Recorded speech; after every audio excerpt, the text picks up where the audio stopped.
Hello दोस्तों, मेरा नाम रोहन है। आज मैं जो कहानी आपको बताने जा रहा हूँ वो मेरी अपनी खुद की कहानी है। मेरी शादी को लगभग 3 साल पूरा होने वाला है। जब मैं पहली बार दूल्हा बनकर ससुराल पहुंचा तो मैं थोड़ी देर नज़र उठाकर किसी की तरफ देखा भी नहीं। मैं कुर्सी पर बैठा हुआ था और मेरे चारों तरफ कुछ रिश्तेदार बैठे हुए थे। तभी मेरी नज़र सामने खड़ी एक लड़की पर पड़ी जो मुझे देखकर मंद मंद हंस रही थी। मैं दूल्हा बना हुआ था और मैं सोच रहा था कि जरूर मेरे कपड़ों में या मेरे माथे पर लगे हुए तिलक में कोई गलती है जिसकी वजह से यह मुझ पर हंस रही है।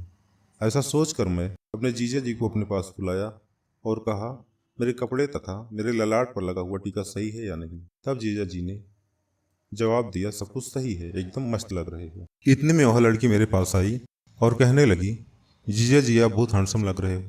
और इस तरह से हम दोनों के बीच बातचीत शुरू हो गई और मजाक का सिलसिला चालू हो गया। और बात ही बात में उसने अपना नाम शिल्पी बताया। इस तरह से मुझे पता चल गया कि यह लड़की मेरी साली है। फिर कुछ समय बाद शादी की रस्म शुरू हो जाती और शादी के बाद से मेरी और शिल्पी की काफ़ी जान पहचान हो जाती। रिश्ते में साली लगने की वजह से वह मेरा मोबाइल ले लेती है और मेरे मोबाइल में अपनी ढेर सारी फ़ोटो खींच लेती है। इसके बाद वह मुझे मोबाइल दे देती है। शादी की सभी रस्में पूरी हो जाने के बाद मैं अपनी पत्नी को लेकर अगले दिन वापस अपने घर चला जाता हूँ। लेकिन बार बार मेरे मन में शिल्पी को लेकर तरह तरह के ख्याल आने लगते हैं। शादी के बाद पत्नी के साथ रोमांस करने के लगभग 3 दिन बाद अपनी पत्नी को घर वालों से मिलाने की रस्म पूरी करने के लिए ससुराल ले जाता हूँ। मैं वहाँ जाकर चुपचाप कमरे के अंदर बैठा हुआ था। तभी शिल्पी मेरे पास आकर बैठ जाती है और मुझसे बातें करने लगती है। वह मुझसे बातचीत करते करते ही मजाक करना शुरू कर देती है और इसी दौरान वह अपनी बहन के बारे में पूछने लगती है। शिल्पी मजाक के दौरान मुझे गंदी गंदी बातें भी करती रहती है। रात के समय मैं मकान की छत के ऊपर सो रहा था। रात में शिल्पी मेरे पास आकर अचानक सो जाती है और मुझे इस बात का बिल्कुल भी अंदाजा नहीं लगता कि यह शिल्पी ही है। मुझे लगता है यह मेरी पत्नी है और मैं उसके साथ छेड़छाड़ करने लगता हूँ। तभी मुझे एहसास होता है कि यह मेरी पत्नी नहीं है तो शिल्पी है और मैं उसे वहाँ से जाने के लिए बोलता हूँ, तुम यहाँ से जाओ वरना कोई देख लेगा। लेकिन उसे और ही ज़्यादा लिपटती रहती है और मुझे छोड़ने का नाम ही नहीं लेती। तब मैंने उससे कहा, तुम चुपचाप नीचे जाकर अपने कमरे में सो जाओ और मुझे भी यहाँ सोने दो। तब उसने कहा, मैं यहाँ ऐसे ही नहीं आई हूँ। मैं नीचे से ऊपर आने के लिए मकान की छत वाले गेट को लॉक कर दिया है और अब यहाँ कोई नहीं आने वाला है और मैं यहाँ जानबूझकर आपके पास आई हूँ।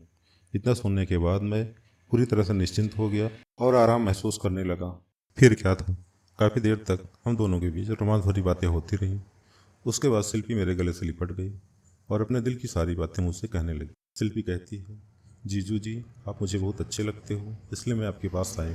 मैं आपसे बहुत प्यार करती हूँ। इतना कहने के बाद शिल्पी मुझे किस करने लगती है और मैं भी रोमांस से भर जाता हूँ और उसे किस करने लगता हूँ और मेरे सब्र का बांध टूट जाता है और फिर वह सब कुछ हो जाता है जो हम दोनों के बीच में नहीं होना चाहिए था। और इसी तरह से हम दोनों को एक साथ प्यार करते करते सुबह के 5 बज जाते हैं। तब शिल्पी कहती है, अब सब लोग उठ जाएंगे, इससे पहले ही मैं नीचे चली जाती हूँ और वह नीचे चली जाती है। इसके बाद सुबह मैं अपनी पत्नी को लेकर अपने घर वापस चला जाता हूँ। मुझे घर जाते हुए देखकर शिल्पी के चेहरे से मुस्कान चली जाती है और वह फूट फूट कर रोने लगती है। इसके बाद मैं वापस अपने घर पहुँच जाता हूँ। घर पहुँचने के बाद मेरा मन बिल्कुल भी नहीं लगता। मुझे हर समय शिल्पी का ही ख्याल रहता है। थोड़ी देर बाद शिल्पी मुझे फ़ोन कर देती है और कहती है कि जीजा जी आपको ऐसा नहीं करना चाहिए था, एक ही दिन के लिए क्यों आए, आप और भी तो रह सकते थे। और इस तरह से बातों ही बातों में वह रोने लगती है और रोते रोते शिल्पी कॉल डिस्कनेक्ट कर देती है। नई शादी होने के नाते मुझे एक साथ दो दो लड़कियों का प्यार मिल रहा था। एक तरफ मुझसे प्यार करने वाली मेरी पत्नी तथा दूसरी तरफ प्यार करने वाली मेरी साली थी। दोनों ही मुझ पर अपनी जान लुटाती थी। इसी तरह से बातचीत करते करते लगभग 2 महीने निकल जाते हैं। फिर एक दिन मैं फ़ोन करके शिल्पी को बोलता हूँ कि मैं तुमसे मिलने तुम्हारे घर आ रहा हूँ। इतना सुनते ही शिल्पी खिल उठती है और मेरे सोने के लिए वह मेरा व्यवस्था अपने साथ कर लेती है ताकि किसी को पता भी न चले और हम दोनों रात भर साथ रह सकें। सर्दियों का दिन होने की वजह से मैं और शिल्पी पूरी रात एक ही कमरे में सोते रहे और हम दोनों के बीच पति पत्नी की तरह प्यार होता रहा। मैं और शिल्पी एक दूसरे को देख बेकाबू होते जा रहे थे। हमारा मन एक दूसरे को देखकर समुद्र की लहरों की तरह गोते खाने लगा।